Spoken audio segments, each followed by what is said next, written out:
Hello बच्चों, कैसे हो guys? I welcome you all once again to my YouTube channel easy English and लेके आया हूँ one more poem appreciation of class 12th and it is poem number 7 she walks in beauty. So guys, exams are approaching very fast, so शुरू करते हैं the topic appreciation of the poem she walks in beauty. But अब सबको पता होना चाहिए कि ये टॉपिक आता है 4 मार्क्स के लिए, क्वेश्चन आता है and this is question number 3B।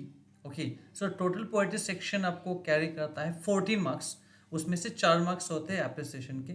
जान लेते हैं कि पॉइंट्स कौन से कवर करने हैं, but I repeat once again, if you are still new so don't forget to subscribe the channel, क्योंकि टिल बोर्ड एग्जामिनेशन आपको बहुत सारे अच्छे अच्छे वीडियोस मिलते रहेंगे फॉर 12th, और आपका पहला ही पेपर इंग्लिश का होता है। So keep this in mind. So let's start with the points हमें कवर करने होते हैं, क्योंकि मोस्ट ऑफ द स्टूडेंट को पता भी नहीं होता है कि हमें पॉइंट्स कौन से कवर करने होते हैं। Let's talk about the points right now. आप देख सकते हो, हमें जो पॉइंट्स कवर करने होते हैं सबको पता होने चाहिए। अगर ये पता होगा तभी आप कुछ अटेम्प्ट कर पाओगे। तो पॉइंट देखो क्या होते हैं गाइस। आपको पहले तो एप्रिसिएशन में पॉइंट कवर करने होते हैं about the poem, poet and title. आपको दिख रहा होगा वहाँ पे। So about the poem, poet and title हमें फिर डिस्कस करना है। बाद में आपको आता है थीम। देन आपको लिखना होता है poetic style, language, poetic devices. Okay, ये सब मैंने ऑप्शन में दिए सब पॉइंट्स, लोग नाउ। बाद में स्पेशल फीचर्स होते हैं। देन मैसेज, वैल्यू, मॉरल, कुछ भी हो सकता है वहाँ पे। And then your opinion about the poem. So ये जो पॉइंट आपको होते हैं ये आपको कवर करने ज़रूरी होते हैं। ओके, एंड मोस्ट इम्पोर्टेंट, आपको वहाँ पे कुछ सिलेक्टेड पॉइंट्स भी पूछे जा सकते हैं। शायद ये पूरे नहीं भी आए, बट मोस्टली आपको देखो about the poem, poet, title, points तो मोस्टली पूछे जाते हैं। देन थीम आपको लिखनी ज़रूरी होती है, जिसे हम सेंट्रल आइडिया भी बोलते हैं।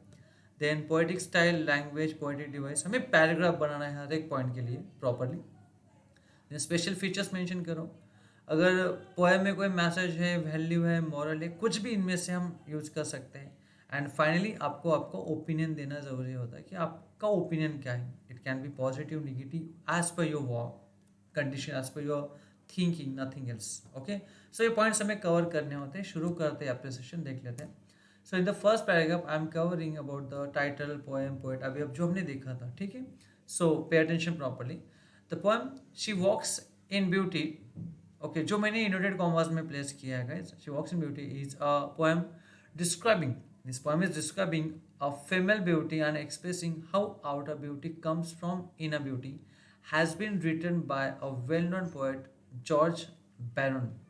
George Baron, who was a famous poet from romantic era of English literature. So इसमें देखो मैंने कवर किया है title. Okay, then I have given some small details like what the poem is describing. It is describing a female beauty and expressing, और describe क्या कर रही है हमने ये भी दिया है। It describing the beauty, means female beauty, and expressing how outer beauty comes from inner beauty, has been written by, और ये poem किसने लिखी है, has been written by the well known poet known as George Baron, who was a famous poet and romantic from romantic era of English literature. यहाँ पे मैंने title cover किया है। देन मैंने कुछ डिटेल दिया है पोएम के बारे में, slide. Then I also covered the name of the poet, and again I just give some small information about the poet as well, that he was a famous poet from romantic era of English literature. I repeat कि यहाँ पे ज़्यादा कुछ लिखना नहीं है, मैं फिर से क्लियर करता हूँ। 4 to 5 lines, it's okay for this first point. Okay, हमें हर एक पॉइंट्स के पॉइंट कवर करने, पॉइंट में हमें लिखना है, स्पेशली आपका पैराग्राफ फॉर्मेट में आना चाहिए, याद रखो, ठीक है। आगे देखते हैं सेकंड पैरा। यहाँ पे देखो मैंने क्या कवर किया है, देख सकते हो। इन दिस पोएम, यहाँ पे आपको थीम लिखनी है। The major theme is beauty. जो मेजर थीम है वो ब्यूटी है। हियर ही प्रेजेस, प्रेजेस मतलब वो तारीफ करता है, एडमायर करता है। A women he encounters as being flawless. okay, when he was just going maybe somewhere or without any fault. Okay, so he encounters means come face to face. He come face to face a woman and he was attracted towards the beauty of the woman and he admires her. Another theme is a delicate harmony between darkness and light. So there's a comparison between a darkness and a night. So harmony वहाँ पे mention की है, and a perfect balance between the mind and the body. So यहाँ पे poet ने एक perfect balance show किया है between the mind and the body. So actually mind होता है body. So simply mind means your inner thoughts. And body it's your kind of external appearance. Okay, ये difference होता है mind और body में। तो वहाँ पे जो लेडी होती है उसका उन्होंने माइंड क्या है, how her inner thoughts are and how her external behaviour and external appearance as well, ये भी मेंशन किया है, which makes the woman beautiful even on the inside. And just because of the mind, वो जो woman है is not, she is not beautiful just externally but also she is beautiful from inside as well, ये भी यहाँ पे mention किया है। तो ये सारे थीम हो सकते हैं 4 to 5 लाइन्स में। आगे हमें कवर करना होता है poetic style, poetic device, okay, language, ये सब एक ही इसमें आ जाता है। देख लेते हैं क्या है। The poem consist 3 stanzas of 6 lines. इसमें total 3 stanzas of 6 lines. The rhyming scheme of the poem is ABAB. ये याद रखना है गाइज, हमें प्रॉपरली पता होना चाहिए कि राइमिंग स्कीम क्या है और हम उसे कैसे लिख रहे हैं वो हमें पता होना ही चाहिए, ठीक है। So look at now, so rhyming scheme क्या है यहाँ पे, ABAB. The language used by the poet is rich and complex. Rich and complex, definitely it's a great quality of language वहाँ पे यूज़ की है। As well it is complex to understand, थोड़ी difficult level use की है, बाकी कुछ नहीं। Various figures of speech such as alliteration, simile, antithesis, exclamation, inversion, metaphor, personification, metonymy, repetition, etc. सो मैंने जो भी यहाँ पे फिगर्स ऑफ स्पीच यूज़ किए हैं उनके नेम यहाँ पे दिए हैं, are used by poet for poetic effect. The example of antithesis is, सब मैंने नाम मेंशन किए हैं, उसमें आपको एक एग्जाम्पल देना है, बाकी कुछ नहीं करना है। एक एग्जाम्पल दे रहा हूँ मैं एंटीथेसिस का, and is and all that's based and all that's bit of dark and bright. ये जो लाइन है यहाँ पे आपको दिख रही है guys, okay. So and all that's bit of dark and bright. So ये एग्जाम्पल है एंटीथेसिस का, क्योंकि देखो आपको मैंने अंडरलाइन किया है dark and bright, these are, देखो एग्जाम्पल मैंने आगे एक्सप्लेन भी किया है। Here the words dark and bright are opposite to each other. So जब ऑपोजिट वर्ड्स यूज किए जाते हैं in a same poetic line, so this is the example of antithesis, आपको पता होना चाहिए। सो यहाँ पे देखो मैंने राइमिंग स्कीम मेंशन की है, जो भी फिगर्स ऑफ स्पीच यूज किए हैं वो भी मेंशन किए हैं, देन पोएटिक स्टाइल मैंने मेंशन की है। सो ये सब हमें यहाँ पे मेंशन करना है, डिस्कस करना है, ठीक है। सो ये हो गया आपके 3 पैराग्राफ्स। नेक्स्ट आप कवर करोगे नेक्स्ट पैराग्राफ में special features, okay. The special feature of the poem is the use of literary devices like enjambment. Enjambment क्या होता है गाइज, जब किसी पोएम, देखो मोस्ट ऑफ द पोएम के लास्ट में ना, पोएम में जो लाइन्स होती है उसके लास्ट में कुछ हम बोलते हैं ना kind of different kinds of symbols use किए जाते हैं, पंक्चुएशन यूज किया जाता है।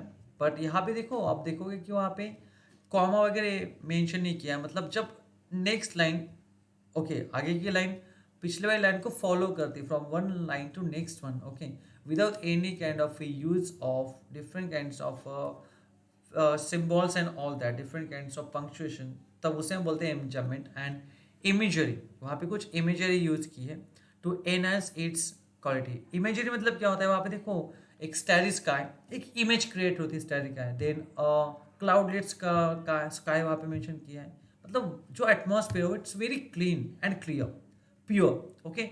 तो इमेजरी यहाँ पे क्रिएट की है, बाकी कुछ नहीं, ठीक है। And which increase, enhance means increase its quality, तो उस पोएम की जो क्वालिटी वो इंक्रीज हो रही है with the help of using this devices like enjambment and also imagery. ये उसका एक रीजन है, याद रखना है। Then the visual imagery is shown when the poet compares the women. Visual imagery कहाँ पे शो की है, when the poem compares, the poet compares the women to a cloudless and starry night. So उस women को poet ने compare किया है with a cloudless and starry night. स्टेरी night means a night with full of stars, और ऐसी night में आपको कहीं भी क्लाउड्स नहीं दिखेंगे, मीन्स ये नाइट स्टेरी होता है बट क्लाउडलेस है, और क्लाउडलेस है इसीलिए वहाँ पे स्टार्स दिख पा रहे हैं। So I think so starry night, it's just a beautiful night and the beautiful lady has been compared directly with, आपको फर्स्ट लाइन में ही I think so similar figures of speech मिल जाता है, ठीक है, okay. The main symbolism in the poem is that the poet represents the woman as someone who is a symbol of purity and innocence. सो यहाँ पे represent किया है उस लेडी को पोएट ने as a symbol of purity and innocence. Okay, मतलब उस ladies को देखते हुए प्योरिटी एंड इनोसेंस का एग्जांपल यहाँ पे दिया गया है, बाकी कुछ नहीं. ठीक है, यहाँ पे स्पेशल फीचर हमने मेंशन किए हैं. लास्ट में यहाँ पे मैंने दिया है मैसेज, यहाँ पे देखो. और लुक एट नाउ, यहाँ पे मैंने, okay look at now properly. The message that the poet is trying to convey is that one can be beautiful on the outside, only one feels beautiful on the inside. Okay, look at now. Conveys that one can be beautiful on the outside, only one feels beautiful on the inside. So actually, in short, the poet wants to say कि जो outer beauty होती है, it's not only important, but the inner beauty is much important than that. Okay, जो last point है opinion, वो भी मैंने इसी पैराग्राफ में कवर किया है. सो छोटे छोटे भी पैराग्राफ मत बनाओ, हम 2 पॉइंट यहाँ पे कवर कर सकते हैं. देखो, in my opinion, so I am giving my opinion. Okay, so last जो पॉइंट था हमारा ओपिनियन हमें देना है, तो ये देखो, in my opinion the poem is full of class and elegance.